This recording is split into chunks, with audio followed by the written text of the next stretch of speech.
Voltando a falar, para que as pessoas estão em dúvida, o curso de teologia já existe há mais tempo, há mais de ano, e tem um grupo já formado que participa sempre desse curso de teologia. Fizemos a Trindade no semestre que terminou e agora vamos começar uma teologia da Sagrada Eucaristia. Nesse semestre era sobre a Eucaristia. E ele é sempre terça-feira, 19h30 às 21 horas. Precisa fazer a inscrição, porque eu não sei como é que estão os problemas de vagas. Nós temos no máximo 50 vagas. Então a teologia, terça-feira, toda terça-feira, começa dia 11 de agosto, me parece, segunda terça-feira de agosto, e vai até o mês de novembro, a última terça-feira de novembro. Já o curso de música será na quinta-feira, no mesmo horário, e começa em setembro, primeira quinta-feira de setembro, e vai até dezembro. São esses meses, precisa desse tempo exatamente para ir amadurecendo os exercícios e o conhecimento na área de teologia e os exercícios, conhecimento e exercícios na área de iniciação musical. E a viagem é um grupo também, que é praticamente já um grupo, uma base já formada, que viaja sempre no meio do ano, mas eles querem experimentar uma viagem de cruzeiro, que é muito barato e ao mesmo tempo tudo incluído e é belíssima, né? A viagem até Buenos Aires. Aquelas pessoas que quiserem podem ligar para a Paróquia de São Sebastião na segunda-feira, no horário expediente comercial, 3295-3741. Continuando um pouco o nosso comentário do Papa, eu queria lembrar aqui que o Papa cita memoráveis palavras do Papa João XXIII, Beato João XXIII, no dia 11 de outubro de 1962. Ou seja, o Papa João XXIII também enfrentava uma situação de pessimismo semelhante à que o Papa Francisco enfrentou e está enfrentando, né? O Papa João XXIII fala exatamente isso. Chegam-nos aos ouvidos insinuações de almas, é o estilo daquela época, né?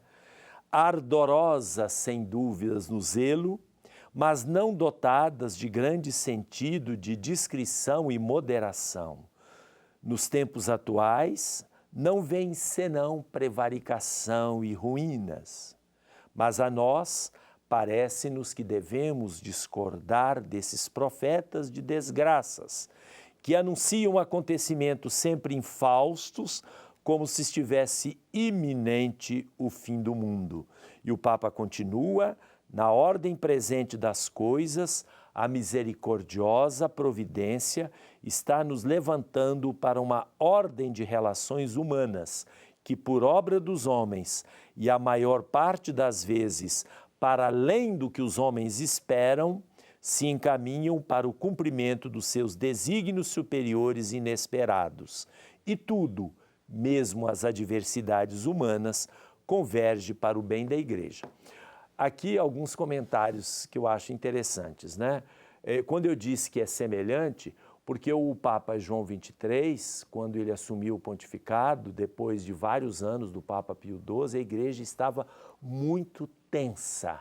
A Igreja precisava de uma reforma, mas o Papa Pio XII, que era muito inteligente, muito capaz, era um grande intelectual, ele avaliava muito as consequências de uma reforma, segundo ele, poderiam ser mais danosas do que positivas.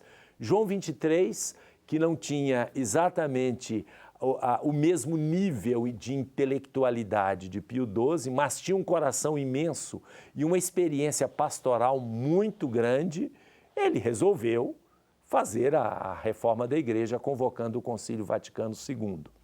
Então ele encontra, quando ele entra no pontificado, ele encontra uma igreja muito dividida, muito tensa, muito complicada, e também 17 anos após a Segunda Guerra Mundial, quando ele falou essas palavras.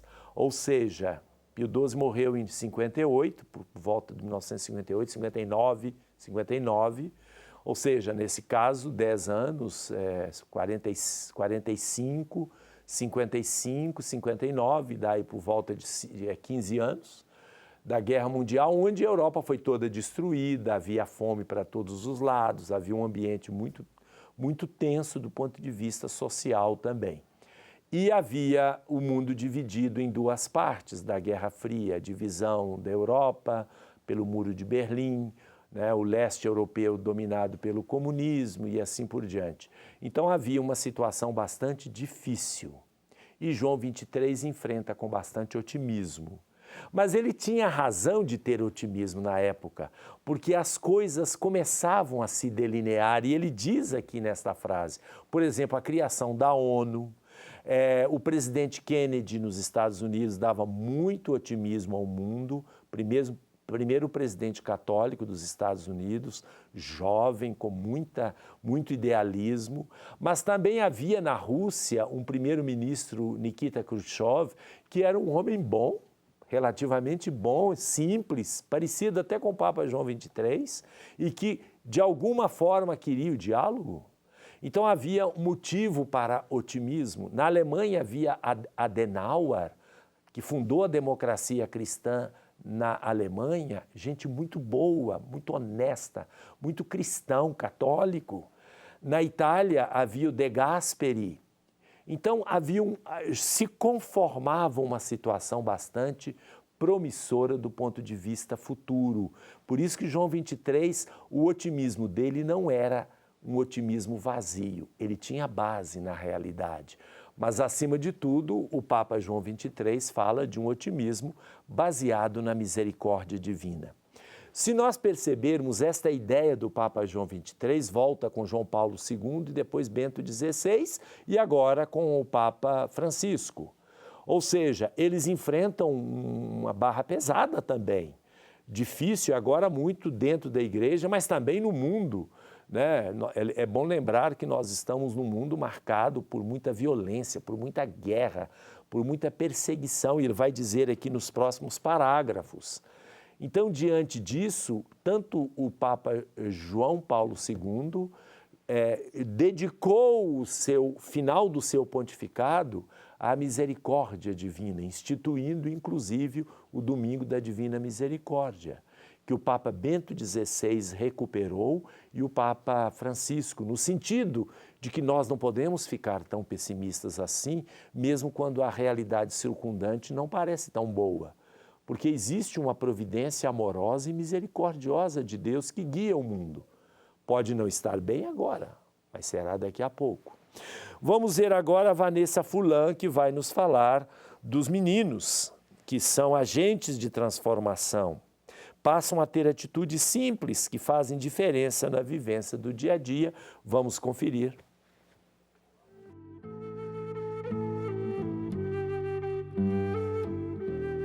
Intermediando a criança, né? Ela assim já uniu até casais já, né? Então, assim, sempre elas saem com essa ideia dentro no coração, procurando concretizar, até perdoar um amiguinho que fez mal, que bateu, né? E depois volta e aí a gente compartilha de novo todas essas experiências, procurando ver Jesus no próximo, né? Que ali, né, se encontra a verdadeira felicidade, né?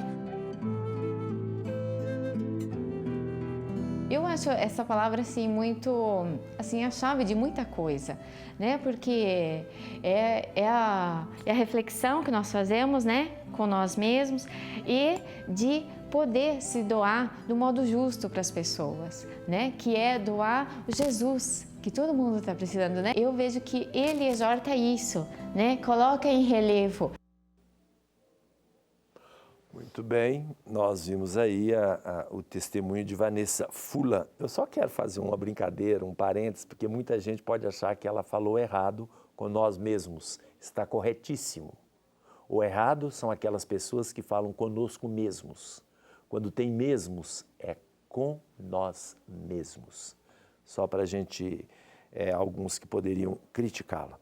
Muito bem, nós estamos chegando ao final deste bloco e eu gostaria de, portanto, completar a reflexão que eu estava fazendo a respeito da comparação da época de João 23, ou seja, a época de João 23 havia uma perspectiva um pouco melhor, tá? Do que a de hoje, tanto que o concílio caminhou numa direção muito esperançosa na relação com o mundo. O Papa Francisco busca um pouco a seiva desta esperança brotada no concílio, mas os tempos são muito diferentes, os tempos são outros. O concílio veio com uma torrente de esperança, de renovação, a Gaudium et Spes, né? Alegria e esperança. Depois nós temos a Lumen Gentium, a igreja como sacramento, luz dos povos. Porém, depois de alguns anos do pós-concílio, não só a igreja internamente, mas o mundo está necessitando de uma nova injeção de ânimo. Quem sabe não é o Papa Francisco que está nos dando esta nova injeção de ânimo. Voltamos daqui a pouco no quarto bloco, Questões de Fé.